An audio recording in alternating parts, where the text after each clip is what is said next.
नमस्कार, मैं प्रोफेसर सतीश चंद्र झा अपने चैनल में आपका पुनः स्वागत करते हैं। जीवन में सुख और दुख तो चलते ही रहते हैं। परिवर्तन प्रकृति का नियम है। कभी तो अच्छे ग्रहों की, शुभ ग्रहों की महादशा लग जाने से अनेक प्रकार के शुभ प्रभाव उत्पन्न हो जाते हैं और कभी अशुभ ग्रहों की दशा, अंतरदशा आने के कारण आपके जीवन में संघर्ष बढ़ जाते हैं। परंतु इस सब के बाद भी जीवन में भाग्य का एक अहम रोल होता है। यही तो भाग्य है। कहा भी गया है कि भाग्यं फलति सर्वत्र न विद्या न पौरुषम।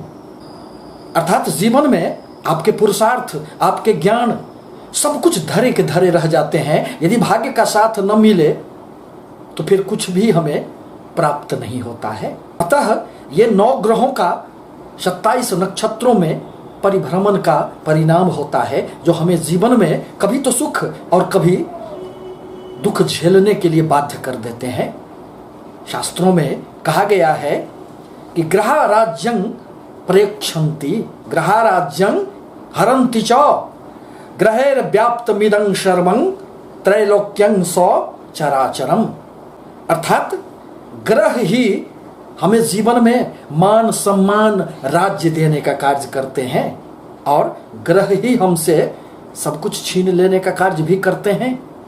जुलाई माह के संबंध में आज मैं तुला राशि के लिए संपूर्ण भविष्य फल को लेकर आपके समक्ष उपस्थित हुआ हूं। शुक्र प्रधान राशि तुला राशि के लोग अत्यंत ही शौकीन होते हैं। जीवन में उन्हें धन की कभी कमी महसूस नहीं होती है, क्योंकि शुक्र देव तो धन संपत्ति के ही कारक माने जाते हैं। जुलाई माह के प्रारंभ में आपके लग्न के, आपके राशि के स्वामी शुक्र देव आप कर्म क्षेत्र में 10वें स्थान में विराजमान हैं। अतः इस माह कर्म क्षेत्र में खूब उन्नति होंगे। आपका अधिकांश समय अपने कर्म क्षेत्र में समस्याओं को सुलझाकर उसमें उन्नति करने में ही व्यतीत होंगे और आपके किसी भी प्रकार की योजनाएं सफल सिद्ध होगी। पुनः आपके धन भाव में केतु विराजमान है। केतु वाणी के लिए कभी कभी शुभ प्रभाव नहीं देता है, अतः अपने वाणी पर आपको नियंत्रण रखना चाहिए। आपके धन भाव के स्वामी मंगल देव बनते हैं, जो वर्तमान में नीच अवस्था में आपके कर्म क्षेत्र में बैठे हुए हैं शुक्र के साथ। अतः कर्म के द्वारा धन में, अचल संपत्ति में वृद्धि तो होंगे। थोड़ा सा यत्न तो करना पड़ेगा। आय एवं व्यय में नियंत्रण तो आपको रखना ही पड़ेगा। साथ ही साथ आपके पराक्रम स्थान के स्वामी बृहस्पति बनते हैं, जो अपने वक्रगत अवस्था में यह पूरे माह आपके पंचम त्रिकोण स्थान में विराजमान रहेंगे। अतः आपको पराक्रम में खूब वृद्धि होंगे। पंचम स्थान अत्यंत ही शुभ माना जाता है। आपके प्रयासों को एक निश्चित रूप से दिशा प्राप्त होगी। आपके हर कार्यों में उन्नति दृष्टिगोचर होगी। समाज में आपको यश मिलेगा, क्योंकि यश का स्थान तो यही होता है। आपको इस अवधि में मान सम्मान, पद प्रतिष्ठा के भी प्राप्ति होंगे। आपके चतुर्थ स्थान में स्वगृही शनिदेव विराजमान हैं। 2.5 साल तक तुला राशि के जो भी व्यक्ति होंगे, यदि शनि की दशा महादशा हो तो यह शनि निश्चित रूप से आपको भूमि, भवन, वाहन का सुख देंगे। क्योंकि चतुर्थ स्थान में स्वगृही शनि निश्चित रूप से भवन संबंधित सुख देते हैं। यह व्यक्ति के सुख में थोड़ी सी तो बाधाएं करते हैं, परंतु वह कौन सा सुख, मानसिक सुखों में थोड़ी कमी कर देते हैं। क्योंकि शनि की 7वीं दृष्टि कर्क राशि पर पड़ रही है, जो चंद्रमा की राशि है, और चंद्रमा मन का कारक होते हैं। शनि देव 2.5 साल में आपको उन्नति तो खूब देंगे, उम्मीद से अधिक आपको शनिदेव देंगे। यदि आपके कुंडली में बलाबल में शनिदेव की अच्छी स्थिति हो, यदि स्वगृही विराजमान हो, यदि उच्च के बैठे हो, मित्र राशि में बैठे हो, तो फिर आपको सफलताओं से कोई रोक नहीं सकता है। परंतु मन में थोड़ी सी धैर्य की कमी रह सकती है, मन थोड़ा सा अशांत रहेगा, क्योंकि चंद्रमा एवं शनि में शत्रुता रहने के कारण थोड़ी सी समस्याएं तो रहेगी। अब आपके पंचम विद्या बुद्धि संतान के भाव में पूरे माह देवगुरु बृहस्पति वक्रगत अवस्था में विराजमान रहेंगे। शिक्षा में उन्नति होंगे, प्रेम संबंधों में भी थोड़ा संभल कर चलने की आवश्यकता है, परंतु यह बहुत अधिक रुकावट पैदा नहीं करेंगे। आपके शिक्षा में, आपके ज्ञान में गहराई आएगी। आप अपने आप को सोचने समझने के लिए इस अवधि में निश्चित रूप से बाध्य हो जाएंगे, क्योंकि देवगुरु तो निश्चित रूप से अत्यंत ही शुभ ग्रह होते हैं, जो कुंडली के 4 स्थानों, आपके धन, आपके संतान, आपके दाम्पत्य जीवन, आपके भाग्य, आपके लाभ, ये सभी भावों के कारक तो वही होते हैं। अतः यदि देवगुरु बृहस्पति आपके कुंडली में अच्छे होंगे तो खूब उन्नति मिलेगी।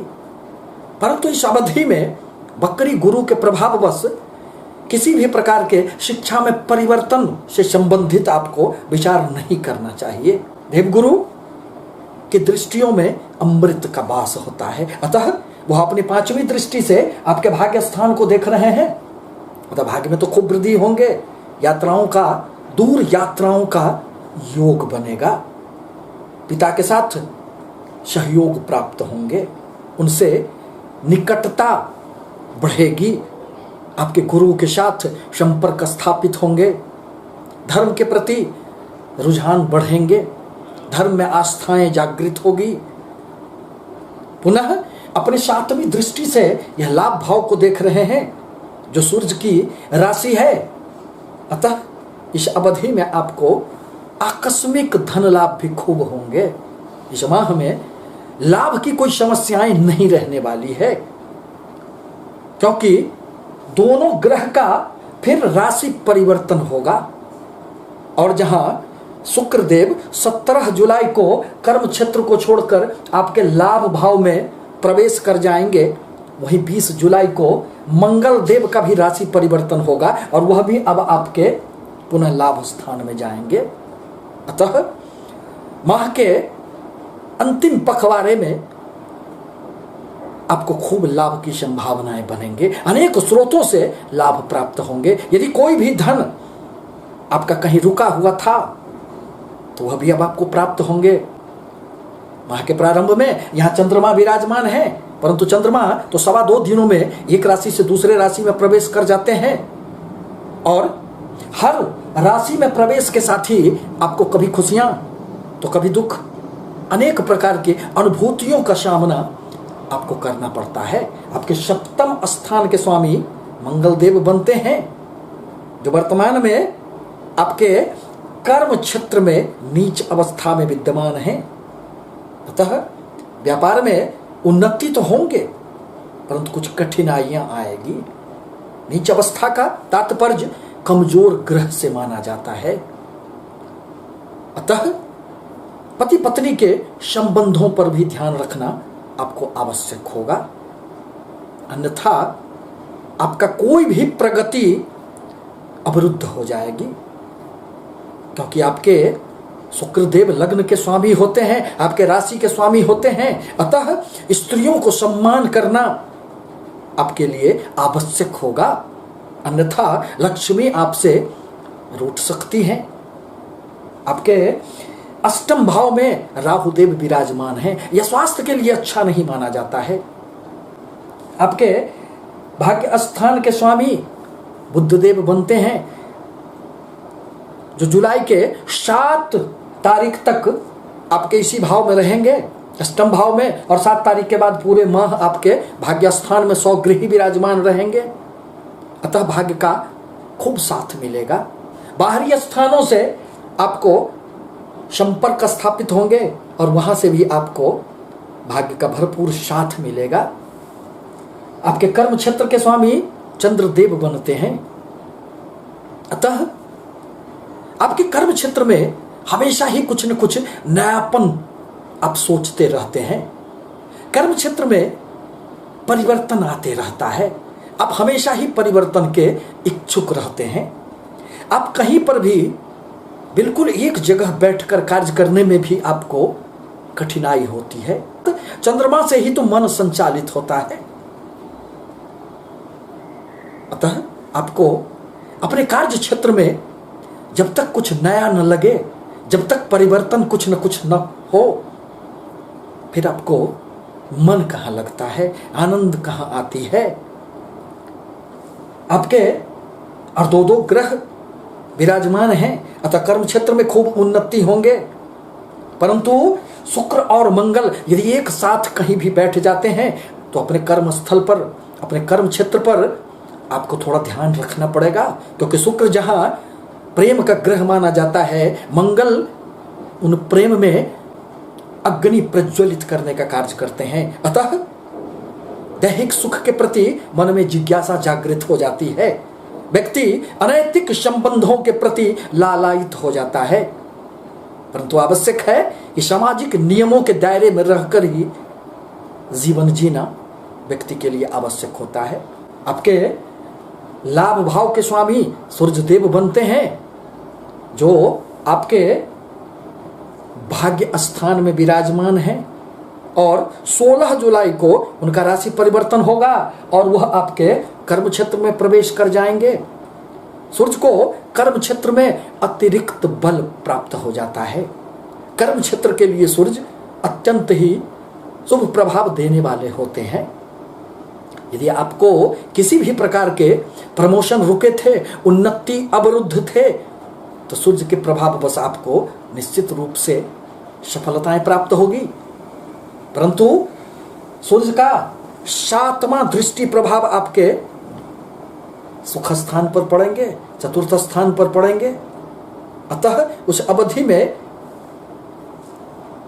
शनि एवं सूर्य के आमने सामने आ जाने से थोड़ी बहुत समस्याएं उत्पन्न हो सकती है।